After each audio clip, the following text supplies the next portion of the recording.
يا آمنة بشراك سبحان من أعطاك لحملك بمحمد رب السماء هناك.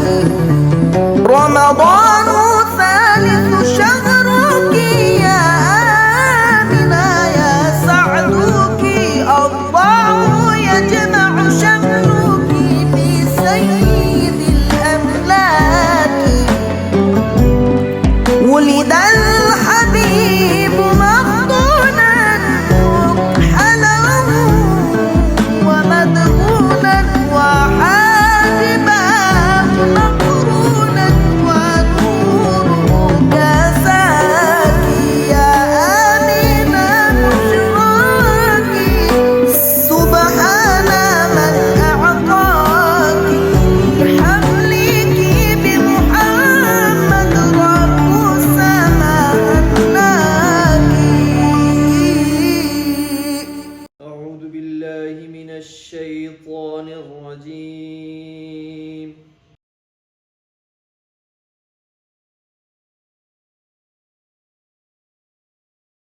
بسم الله الرحمن الرحيم.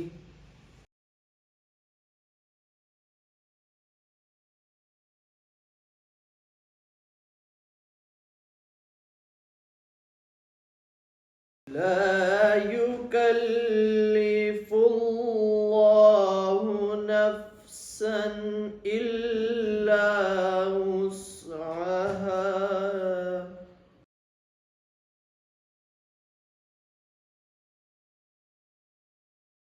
لها ما كسبت وعليها ما اكتسبت.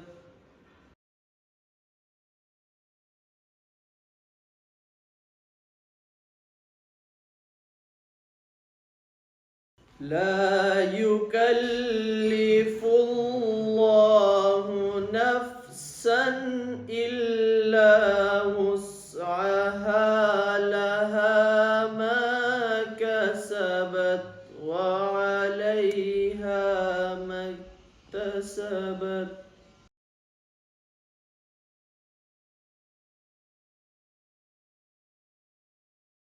ربنا لا تؤاخذنا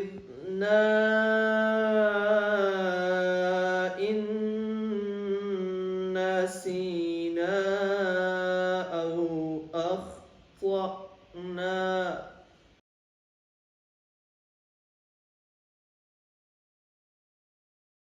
ربنا ولا تحمل علينا إصرا كما حملته على الذين من قبلنا.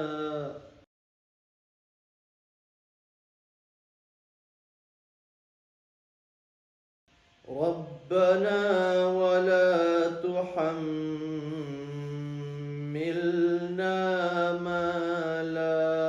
طاقة لنا به واعف عنا واغفر لنا وارحمنا أنت مولانا فانصرنا على القوم الكافرين.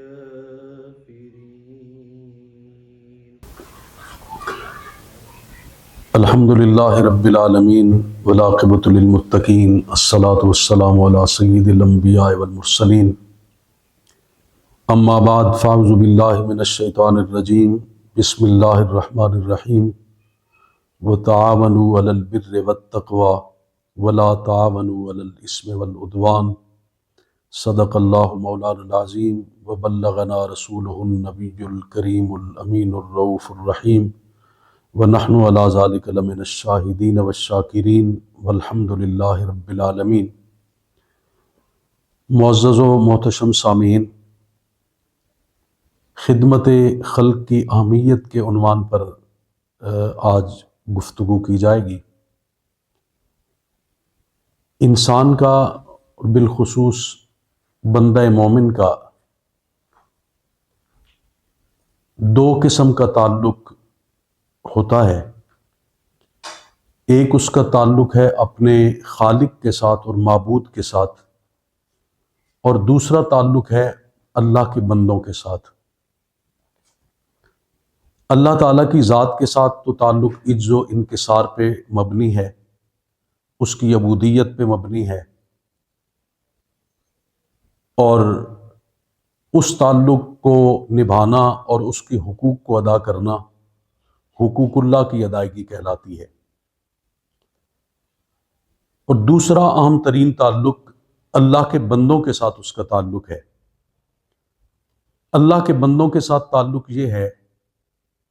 کہ جہاں ان کو ضرورت ہو ان کی ضرورت اپنی بساط کے مطابق پوری کی جائے، جہاں وہ مشکل میں ہیں ان کو مشکل سے نکالنے کی کوشش کی جائے، جہاں ان کو مدد کی ضرورت ہے ان کی مدد کی جائے، جہاں ان کی خدمت کی ضرورت ہے ان کی خدمت کی جائے۔ تو اس تعلق کے حوالے سے جو حقوق انسان پر عائد ہوتے ہیں ان حقوق کو حقوق العباد کہا جاتا ہے۔ شریعت اسلامیہ کے اندر حقوق اللہ کی ادائیگی بہت اہمیت کی حامل ہے، مگر اس کے ساتھ ساتھ حقوق العباد کی اہمیت بھی ان سے کم نہیں ہے،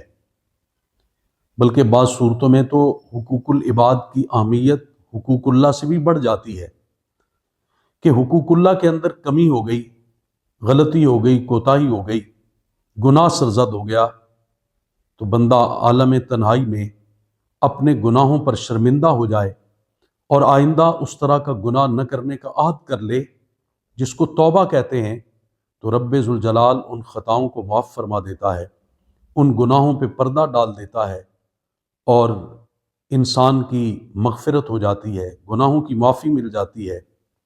بہت ساری صورتوں میں وہ غلطیاں، وہ گناہ، وہ قصور نیکیوں میں بدل دیے جاتے ہیں۔ مگر حقوق العباد کی صورتحال یہ ہے کہ اگر ان کی ادائیگی میں غفلت ہو جائے، ان کی ادائیگی میں کوتاہی ہو جائے اور خدمت خلق کے بجائے اللہ کی مخلوق کے ساتھ ظلم کا رویہ اختیار کر لیا جائے اور پھر بندہ اس پر پشیمان ہی کیوں نہ ہو جائے، تو ان کی معافی تب تک نہیں ملتی جب تک ان لوگوں سے معافی نہ لی جائے اور وہ معاف نہ کر دے جن کا حق غصب ہوا ہے، جن کے حق پہ ڈاکہ ڈلا ہے، جو خدمت سے محروم رہے ہیں، اور پھر اللہ تعالیٰ کی بارگاہ میں توبہ کی جائے تو تب جا کے معافی ملتی ہے۔ تو اس اعتبار سے کچھ صورتوں میں حقوق العباد کی اہمیت حقوق اللہ سے بھی بہت زیادہ ہو جاتی ہے۔ اور رب ذوالجلال نے خدمت خلق کے حوالے سے ارشاد فرمایا وَتَعَاوَنُوا عَلَى الْبِرِّ وَالتَّقْوَى وَلَا تَعَاوَنُوا عَلَى الْإِثْمِ وَالْعُدْوَانِ، کہ اچھائی اور خیر کے کاموں میں ایک دوسرے کے معاون بن جاؤ، اچھائی اور بھلائی کے امور میں ایک دوسرے کے دست و بازو بن جاؤ، ہاں گناہ میں ایک دوسرے کی مدد نہ کرو، ظلم میں ایک دوسرے سے اجتناب کرو اور مدد نہ کرو، بلکہ ظالم کا ہاتھ روکنے کی کوشش کرو، اس کو ظلم سے باز رہنے کی تلقین کرو۔ اور اس میں خدمت کی صورتحال نبی کریم رحمت صلی اللہ علیہ وسلم نے یوں بیان فرمائی ہے کہ انصر اخاک ظالما او مظلوما، اپنے بھائی کی مدد کرو خواہ وہ ظالم ہو یا مظلوم۔ تو صحابہ نے عرض کیا یا رسول اللہ صلی اللہ علیہ وسلم، مظلوم کی مدد تو سمجھ میں آتی ہے کہ اسے ظلم سے بچا کر اس کی اعانت اور مدد کی جائے گی، مگر ظالم کی مدد کیسے کرنی ہے؟ تو آقا کریم صلی اللہ علیہ وسلم نے فرمایا ظلم سے اس کا ہاتھ روک کر اس کی مدد کرو۔ برادران اسلام، خدمت خلق اسلام کا اور اسلامی تعلیمات کا ایک اہم ترین اور بہت بڑا حصہ ہے۔ حضور نبی رحمت صلی اللہ تعالیٰ علیہ وسلم کا یہ پسندیدہ ترین شعبہ ہے۔ آپ کی سیرت طیبہ کا مطالعہ کرنے سے پتہ چلتا ہے کہ آپ ہر طرح کی مدد فرماتے، اور آپ نے فرمائی ہے، آپ کی سیرت طیبہ کا یہ پہلو ہے کہ آپ علمی اعتبار سے اپنے صحابہ کی مدد فرماتے ہیں، آپ روحانی اعتبار سے اپنے صحابہ کی مدد فرماتے ہیں، آپ جسمانی اعتبار سے کمزوروں پر رحم فرماتے ہیں اور ان کی مدد فرماتے ہیں۔ تو گویا جسمانی اعتبار سے، روحانی اعتبار سے، مالی اعتبار سے، جس اعتبار سے بھی خدمت کا موقع ملے، اگر کسی کو یہ شرف ملتا ہے تو وہ حضور نبی رحمت صلی اللہ تعالیٰ علیہ وسلم کی سیرت طیبہ پر عمل کرنے والا شمار کیا جائے گا۔ اور آقا کریم صلی اللہ تعالیٰ علیہ وسلم کے بہت سارے ارشادات اس کی طرف رہنمائی فرماتے ہیں۔ آپ فرماتے ہیں خیر الناس من ینفع الناس، لوگوں کے اندر بہتری کے مختلف معیارات لوگوں نے خود قائم کر رکھے ہیں، مگر نبی کریم صلی اللہ علیہ وسلم نے جو معیار قائم فرمایا، آپ نے فرمایا خیر الناس من ینفع الناس، لوگوں کے اندر سب سے بہترین وہ ہے، سب سے اچھا اور عمدہ انسان وہ ہے جو لوگوں کے لیے نفع بخش ہو۔ تو جتنا کوئی کسی کے لیے نفع بخش ہے، اتنا ہی وہ لوگوں کے اندر عمدہ اور بہترین ہے۔ ایک اور حدیث طیبہ جو بخاری اور مسلم کے اندر موجود ہے، آقا کریم صلی اللہ علیہ وسلم نے فرمایا والذی نفسی بیدہ لا یؤمن عبد حتی یحب لأخیہ ما یحب لنفسہ، اس ذات کی قسم جس کے قبضہ قدرت میں انسانی جان ہے اور جس کے قبضہ قدرت میں میری جان ہے، کوئی بندہ ایماندار نہیں ہو سکتا یہاں تک کہ وہ اپنے بھائی کے لیے بھی وہی پسند کرے جو وہ اپنے لیے پسند کرتا ہے۔ اور ظاہر ہے انسان اپنے لیے یہ پسند کرتا ہے کہ اس کی مشکل میں اس کا کوئی سہارا بنے، اس کے مشکل لمحات میں اس کے ساتھ کوئی تعاون کرے، اس کے جو مشکل اوقات ہیں ان میں اس کی طرف دست تعاون بڑھایا جائے اور اس کے ساتھ شریک ہوا جائے۔ تو اگر انسان اپنے لیے یہ پسند کرتا ہے تو اس کا ایمان کامل تب ہوگا جب یہی عمل وہ دوسروں کے لیے بھی کرے گا، یہ خیر کا عمل وہ دوسروں کے لیے بھی سر انجام دے گا۔ اسی طرح ایک اور حدیث طیبہ میں آقا کریم صلی اللہ علیہ وسلم نے ارشاد فرمایا الراحمون یرحمہم الرحمن ارحموا من فی الارض یرحمکم من فی السماء، کہ الراحمون یرحمہم الرحمن، راحمین وہ ہیں رحمان جن پر رحم فرماتا ہے۔ اور آگے ارشاد فرمایا تم زمین میں بسنے والے لوگوں پر رحم کرو، اللہ رب العزت جو آسمانوں کی رفتوں کا حامل ہے وہ تمہاری اوپر رحم فرمائے گا۔ گویا حدیث طیبہ کا ترجمہ یہ ہے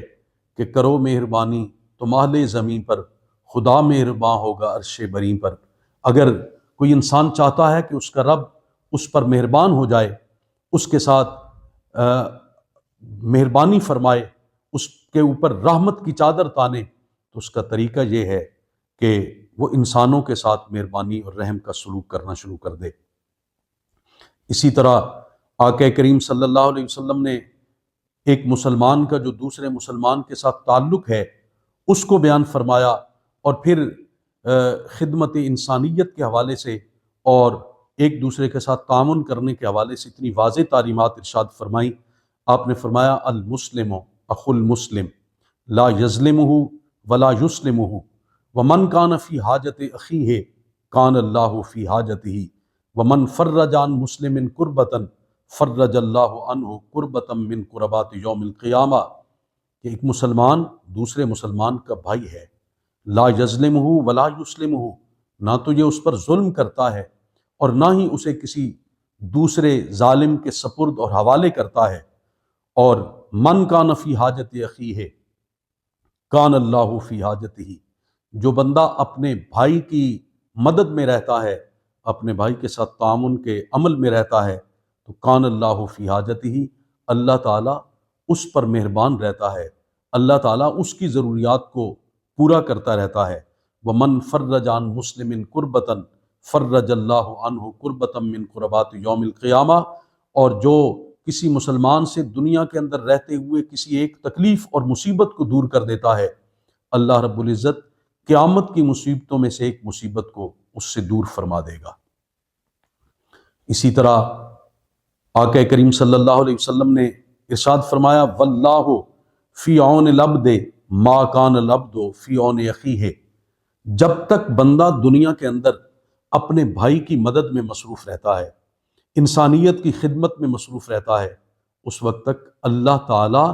اس بندے کی مدد فرماتا رہتا ہے۔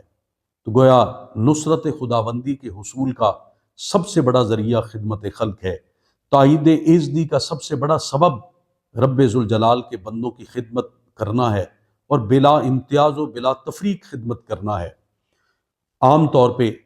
وہ بڑے بڑے فوائد جو خدمت خلق کی صورت میں حاصل ہوتے ہیں وہ سنیے، کیونکہ انسان حریص ہے، انسان اپنے ذہن میں ایک لالچ رکھتا ہے کہ میں یہ کام کروں گا تو مجھے اس کے عوض میں کیا ملے گا، مجھے اس کا بدل کیا ملے گا، مجھے اس کا نتیجہ کیا ملے گا۔ اور بہت ساری صورتوں میں لوگ انسانی رویوں کی وجہ سے خدمت خلق کے اس جذبے کو سے عاری ہو جاتے ہیں اور اس سے دور ہو جاتے ہیں، اور وہ یہ سوچنا شروع کر دیتے ہیں کہ وہ میری مدد نہیں کرتا تو میں اس کی مدد کیوں کروں، یا وہ میرے کام نہیں آتا تو میں اس کے کام کیوں آؤں، یا میں اس کے کام آیا تو اس نے میرے ساتھ بدسلوکی کی تو میں اس کی خدمت کیوں کروں۔ تو آقا کریم صلی اللہ تعالیٰ علیہ وسلم کی بارگاہ ناز سے یہ سوال کیا گیا اور پوچھا گیا، تو آقا کریم صلی اللہ علیہ وسلم نے فرمایا کہ اگر کسی کی تعاون پر آپ تعاون کرتے ہیں، کسی کے مہربان ہونے پر آپ مہربان ہوتے ہیں، کسی کے مدد کرنے پر آپ مدد کرتے ہیں، تو یہ تو بدلہ ہے، یہ تو اس احسان کا بدلہ چکانے کے مترادف ہے۔ خدمت تو وہ کہلائے گی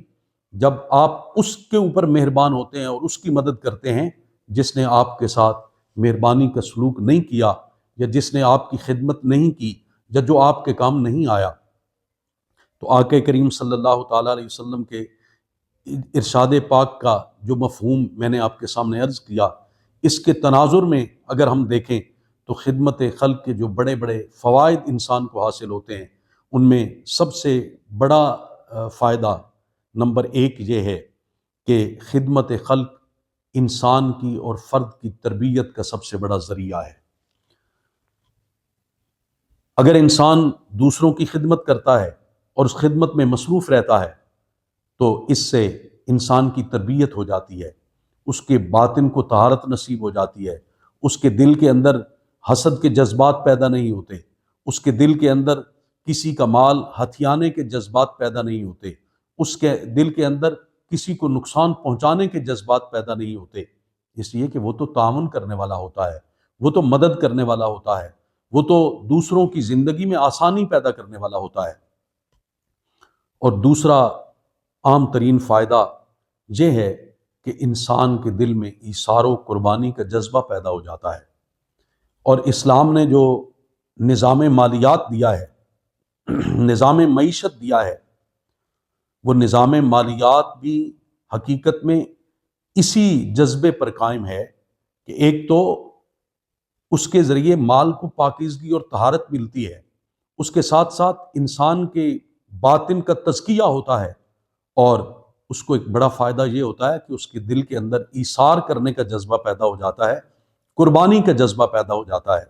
جو بندہ دوسروں کو دینے کا عادی نہیں ہوتا، جو دوسروں کی خدمت کرنے کا عادی نہیں ہوتا، وہ حریص ہوتا ہے، وہ لالچی انسان ہوتا ہے، اس کے دل کے اندر وہ جذبات ختم ہو جاتے ہیں جو اسلام پیدا کرنا چاہتا ہے۔ اور اسلام کے نزدیک ایثار و قربانی کا جذبہ اتنا اہم اور اتنا ضروری ہے کہ قرآن مقدس فرماتا ہے وَيُؤْثِرُونَ عَلَىٰ أَنفُسِهِمْ وَلَوْ كَانَ بِهِمْ خَصَاصَةٌ۔ اللہ کے بندوں کا وصف یہ ہے، حضور نبی رحمت صلی اللہ تعالیٰ علیہ وسلم کے صحابہ اور غلاموں کا وصف یہ ہے کہ یؤثرون علی انفسہم، وہ دوسرے لوگوں کی ضروریات کو اپنی ضروریات پر ترجیح دیتے ہیں، وہ دوسروں کے معاملات کو اپنے معاملات پر ترجیح دیتے ہیں، ولو کان بہم خصاصہ، خواہ خود انہیں اس کی سب سے زیادہ ضرورت کیوں نہ ہو۔ تو ایثار و قربانی کا یہ جذبہ خدمت خلق کی صورت میں ہی پیدا ہوتا ہے۔ آپ دیکھ لیں تصوف کے اندر اور صوفیاء کے اندر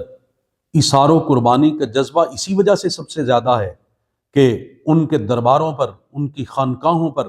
اور ان کی خدمت میں آنے جانے والے لوگوں کے لیے خدمت کے وہ دروازے کھلے رہتے ہیں، وہاں سے بھوکوں کو کھانا ملتا ہے، وہاں سے علم کے پیاسوں کو علم ملتا ہے، وہاں سے روحانیت کے متلاشیوں کو روحانیت نصیب ہوتی ہے۔ اس لیے حقیقت میں صوفی باصفا وہی ہوتا ہے جس کا دروازہ کھلا ہوتا ہے اور جس کی خدمت میں حاضر ہونے والا ضرورت مند اپنی جو بھی ضرورت لے کے آتا ہے، اللہ کی عطا سے اس ضرورت کو پورا کر دیا جاتا ہے، اور وہ ایثار و قربانی کا وہ جذبہ جو صوفیاء کے ہاں موجود ہوتا ہے، ان کی خدمت سے خدمت میں حاضر ہونے والا وہی ایثار و قربانی کا جذبہ لے کر جاتا ہے۔ اور تیسرا اہم ترین فائدہ یہ ہوتا ہے کہ اس باہمی تعاون کا ایک ماحول قائم ہو جاتا ہے۔ اگر خدمت خلق کو رواج نہ دیا جائے تو معاشرے میں نفسی کی کیفیت ہوتی ہے، ہر بندہ اپنے ذاتی مفادات میں جکڑا رہتا ہے اور وہ یہی سوچتا رہتا ہے کہ اس نے میری مدد نہیں کی تو میں اس کی مدد نہیں کروں گا، اس نے میری خدمت نہیں کی تو میں اس کی خدمت نہیں کروں گا۔ اور جب خدمت خلق کی جاتی ہے تو پھر اس کو دیکھ کر معاشرے کے اندر باہمی تعاون کا ایک ایسا جذبہ پیدا ہو جاتا ہے۔ آپ دیکھیں ذرا گھوم پھر کر جن علاقوں میں، جن شہروں میں، جن بستیوں میں نوجوانوں نے، بزرگوں نے، دوستوں نے ایسی ویلفیئر کی سوسائٹیز قائم کر رکھی ہیں جو دن رات لوگوں کی خدمت میں مصروف ہیں، اس گاؤں کا ماحول اور ہوگا، اس بستی کا ماحول دوسرے ماحولوں سے مختلف ہوگا، اور وہاں یہ کیفیت نہیں ہوگی کہ بندہ اپنی ذاتی اغراض اور ذاتی مقاصد کے تحت ہی مجبور نظر آئے، بلکہ وہاں آپ کو غالب اکثریت دوسروں کی ممد و معاون بننے میں اور اپنے آپ کو معاون ثابت کرنے میں مصروف نظر آئے گی۔ اور چوتھا اور سب سے اہم فائدہ یہ ہوتا ہے کہ جس طرح ہم نے نبی کریم صلی اللہ تعالیٰ علیہ وسلم کے ارشادات سنے کہ اللہ رب العزت اس بندے کی مدد فرماتا ہے جو اس کے بندوں کی مدد میں مصروف ہوتا ہے، تو اس سے نتیجہ نکلتا ہے کہ غیب سے انسان کو مدد حاصل ہوتی ہے، غیبی تائید حاصل ہوتی ہے، نصرت عزتی اس کو نصیب ہو جاتی ہے۔ تو بندہ اللہ کے بندوں کی خدمت میں مصروف ہو تو اللہ تعالیٰ اس پر اپنے غیب سے رحمت کے دروازے کھول دیتا ہے۔ برادران ذی وقار، اور اگر ہم وعید دیکھیں خدمت خلق نہ کرنے کی وعید کیا ہے، اس کا نقصان کیا ہے، تو ایک ہی نقصان سے آپ سارے نقصانات کا اندازہ کر سکتے ہیں کہ جب جنتی دوزخیوں کے ساتھ گفتگو کریں گے، جس کو قرآن مقدس نے ذکر کیا ہے، اور ان سے وجہ پوچھیں گے کہ آپ کے دوزخ میں دخول کا سبب اور وجہ کیا ہے، تو وہ دو وجوہات بیان کریں گے۔ ایک وجہ اس کا تعلق حقوق اللہ کے ساتھ ہے، وہ کہیں گے لم نکو من المصلین، ہم نماز ادا نہیں کرتے تھے۔ اور دوسرا جو ہے اس کا ڈائریکٹ تعلق اللہ کے بندوں کے ساتھ ہے، خدمت خلق کے ساتھ ہے، وہ کہیں گے وَلَمْ نَكُ نُطْعِمُ الْمِسْكِينَ، ہم مساکین کو کھانا نہیں کھلاتے تھے، ہم ان کی ضروریات کو پورا نہیں کرتے تھے۔ تو رمضان المبارک خدمت خلق کی بہت سارے رہنما اصول اپنے ضمن میں لیے ہوئے آتا ہے، اور صدقہ فطر کی صورت میں، زکوٰۃ کی صورت میں، افطار کی صورت میں، تعاون کی بہت ساری صورتیں اپنے ضمن میں لے کر آتا ہے، ہمیں اس بات کا عادی بنانے کے لیے کہ ہم وہ فوائد حاصل کر سکیں، ہم خدمت خلق کے ذریعے اپنی جو تربیت ہے وہ کر سکیں، اپنا تزکیہ نفس کر سکیں، اپنے دل کے اندر ایثار و قربانی کا جذبہ پیدا کر سکیں، اپنے معاشرے اور ماحول میں باہمی تعاون کی کیفیت کو اجاگر کر سکیں، اور پھر نتیجے کے طور پر اللہ تعالیٰ کی مدد کے مستحق بن جائیں، غیب کے خزانے اپنے اوپر واہ کرنے کا ذریعہ اور سبب بن جائیں۔ دعا ہے مالک کائنات ان مقدس گھڑیوں میں ہمیں اس جذبہ خیر کی فراوانی نصیب فرمائے، آمین، بحرمت سید المرسلین صلی اللہ علیہ وسلم، وآخر دعوانا ان الحمد للہ رب العالمین۔ یوں ذہن میں جمال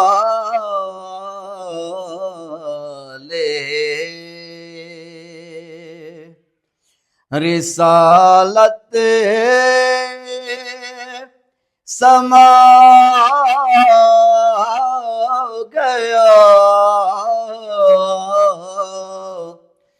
میرا جہان فکر و نظر جگ مگا گیا یوں ذہن میں جمال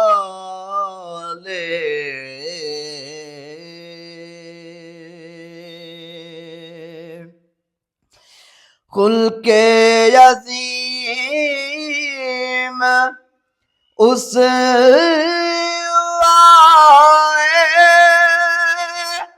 کامل حضور کا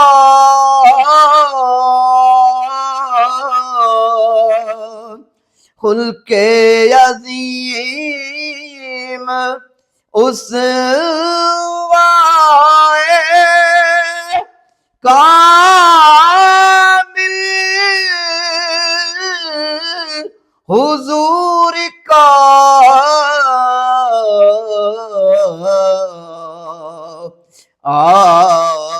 آداب زیست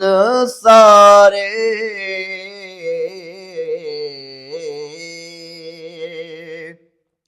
جہاں کو سکھا گیا یوں ذہن میں جمال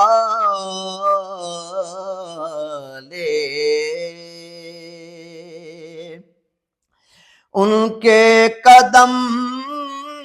سے پھوٹی پڑا چشمہ بہار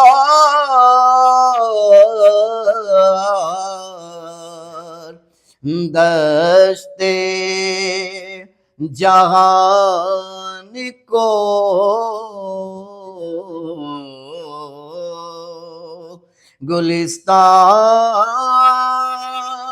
گلستان بنا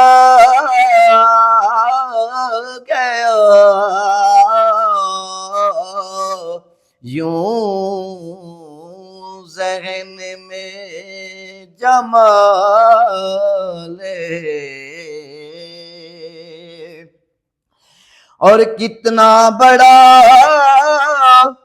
کرم ہے کہ تائبی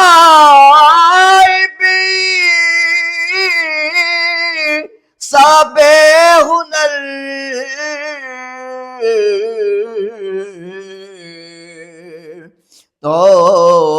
توصیف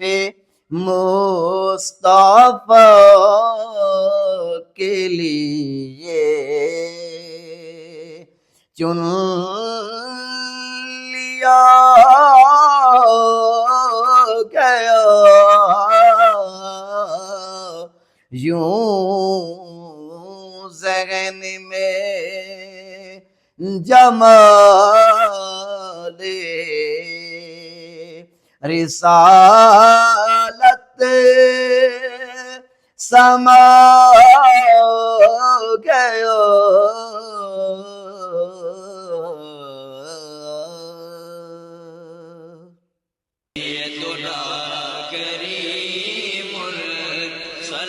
دارالعلوم محمدیہ غوثیہ بھیرا شریف دینی اور عصری تعلیم کا بے مثال ادارہ ہے، جہاں عصر حاضر کے تقاضوں کے مطابق قرآن و سنت کی تعلیم دی جاتی ہے، اور ہر سال ہزاروں طلباء و طالبات زیور تعلیم سے آراستہ ہو رہے ہیں۔ رمضان المبارک کے بابرکت لمحات میں